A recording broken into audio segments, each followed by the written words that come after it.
Afrikaners is plesierig, dit kan jy maar glo. Afrikaans, die taal van my hart, die lekkerste taal wat ooit in jou lewe sal wees. Ag man, so lekker soet taal wat glad om die bek uitgespreek kan word.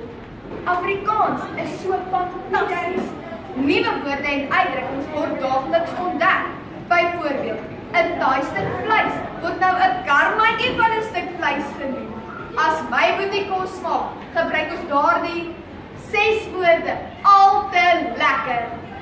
En sommige woorde is net snaaks in my taal. Byvoorbeeld, 'n bucket list is 'n kluitklap lysie en 'n pavement special is 'n straatbrak.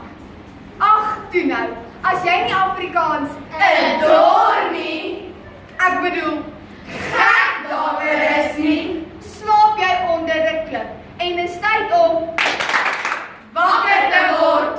Want Afrikaans was en sal altyd die lekkerste taal ooit wees.